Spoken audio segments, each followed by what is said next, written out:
নাজৰাৰ শিমলুগুৰিৰ সন্তক বৰমিচিং গাঁৱত বিধ্বংসী অগ্নিকাণ্ড।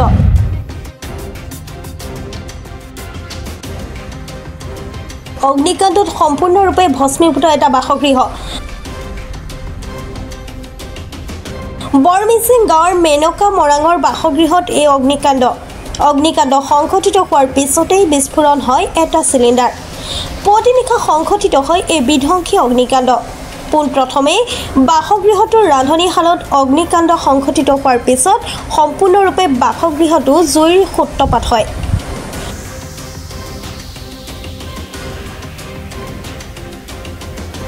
স্থানীয় ৰাইজে এই বিধ্বংসী অগ্নিকাণ্ড শ্বৰ্ট চাৰ্কিটৰ পৰা হোৱা বুলি সন্দেহ কৰিছে, কিন্তু কেনেদৰে এই অগ্নিকাণ্ড সংঘটিত হ'ল জানিব পৰা হোৱা নাই।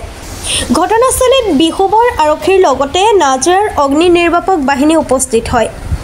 অগ্নি নিৰ্বাপক বাহিনী ঘটনাস্থলী আহি পোৱা পূৰ্বে স্থানীয় ৰাইজে নিয়ন্ত্ৰণলৈ আনে এই অগ্নিকাণ্ডত বহু সা সামগ্ৰী, প্ৰয়োজনীয় নথি পত্ৰ, কিতাপ আদি জুইত জাহ যায়।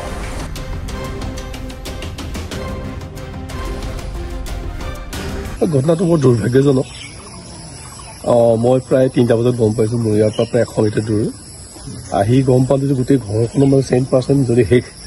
তাতে স্থানীয় মানুহসকলে মানে যি পায় হাতত আৰু পানী চানী লৈ মানে নুমাই দিয়া হ'ল। শেষত প্ৰায় 5:30 বজাত ONGC ব্ৰজেন পাইঙৰ যোগাযোগত ফায়াৰ ব্ৰিগেড আহিলে।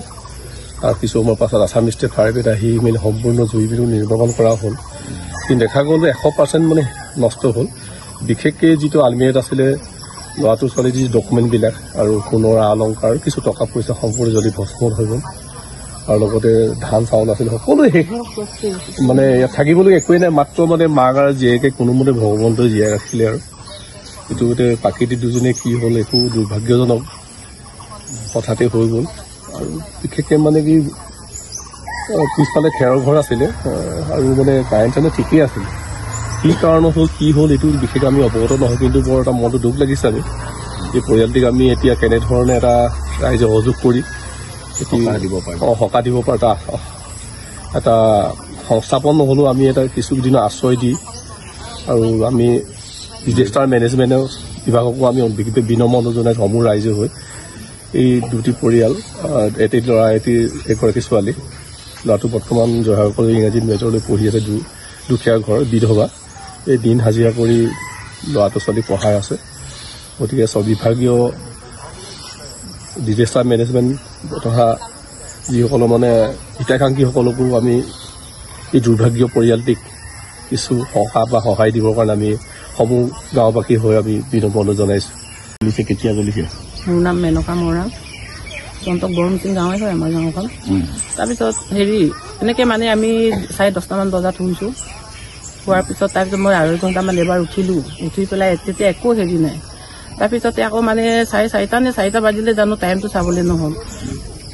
মানে চব পেটেককৈ বাজিছে, কি বাজিছে বোলো চাইছোঁ, পাকঘৰটো পোহৰ হ'লেই আৰু ঘৰৰ পৰা কেনেকৈ জ্বলিলে মানে ক'ব নোৱাৰোঁ। তাৰপিছত ছোৱালীজনী মই শুই আছিলোঁ, পটাপট ওলাই আহিলোঁ। ওলাই মানে হাতত মোবাইলটো ল'বলৈ নহ'ল। চাই মানে আধা ঘণ্টা 45 মিনিটতে চব শেষ হৈ গ'ল। সিফালে মাতিছোঁ, চবক চিঞৰি, কোনেও হাৰ নাপায় সেইটো টাইম। সেই তেনেকৈ মানে ঘটনা হ'ল। বহুত কষ্টত ছোৱালীজনী মই বস্তু কেইটামান গোটাই দিলোঁ। চব মানে একোৱে নাথাকিলে, চব গ'ল মানে একোৱে নাথাকিলে। অকল মানুহ দুটাহে বাচিলোঁ মানে। আৰু সেইটো কাৰণে কেইটামান বজাত জ্বলিছে আপোনাৰ? 4টামান বজাত নেকি, মই টাইমটো চাবলৈ নহ'লে, কিন্তু পোহৰ হৈছে আৰু মানে ৰাতিপুৱা টাইমটো অলপ পোহৰ হৈছে। আৰু সেইটো টাইম বৰষুণ আছিল নেকি? বৰষুণ দিছে আৰু বতাহ জাকো আহিছে। এইটো কাৰেণ্টৰ কাৰণে হৈছে চাগে? কাৰেণ্টৰ কাৰণে হৈছে নেকি বস্তুটো, তাত বতাহ মাৰিছে আৰু বৰষুণটো দি আছে নাই, সেইটো কাৰণে হ'ল বুলিহে মই ভাবিছোঁ। কাৰণ চিলিণ্ডাৰটো হোৱা নাই। চিলিণ্ডাৰ জ্বলি গৈছে নেকি? চিলিণ্ডাৰটো বহুত পিছতহে মানে বস্তুটো ফুটিছে, ব্ৰাছ হৈছে। মই কৰি আছিলোঁ, এইটো কি কয়, সেইটো সময়ত মানে মই একো ক'ব নোৱাৰা হৈ গ'লোঁ। তেনেকৈ ছোৱালীজনীয়ে মই ওলাই আহি পেলাই আৰু সিপালি চিঞৰিছোঁ, তেনেকুৱা হ'ল আৰু। কিন্তু বৰষুণ জাকো দি আছিলে, বতাহো মাৰি আছিলে তেতিয়া সাৰ পোৱাৰ লগে লগে। এতিয়া কেতিয়া নুমাইছে আপোনাৰ ইয়াত আহি পেলাই? গোটেই গাঁৱৰ মানুহ, ওচৰ চুবুৰীয়া মানুহবোৰ আহি তাক চিঞৰিছে, সিফালে চিঞৰিছে, চবেই গোটেই ওলাই আহিলে। ওলাই আহি পেলাই আৰু বাল্টিঙৰ পৰা পানী আনি যেনেকৈ মানে সুবিধা হয় তেনেকৈ চবেই আৰু কৰিছে আৰু জুইটো নুমাবৰ চেষ্টা কৰিছে। পিছতহে আৰু জুইত অলপ নুমিলে, তাৰপিছত ফায়াৰ ব্ৰিগেড মানুহ আহিলে আৰু আহি পেলাই মানে চব বচাব একো নোৱাৰিলো বচাব একো নোৱাৰিলোঁ অকল মানুহ দুজনীহে মই আৰু ছোৱালীজনীয়ে যেনে তেনে প্ৰায় ৰক্ষা কৰিলোঁ আপোনালোকৰ কেইজন আছিলে ঘৰত আমাৰ 3টা আছে মানুহ ল'ৰাটো আকৌ থাকে জয়সাগৰ কলেজত জয়সাগৰ কলেজত আছে মই আৰু ছোৱালীজনীহে ঘৰত আছোঁ ল'ৰাটো নাছিল ল'ৰাটো ঘৰত নাই আকৌ জয়সাগৰ কলেজত পঢ়ি আছে তাত আছে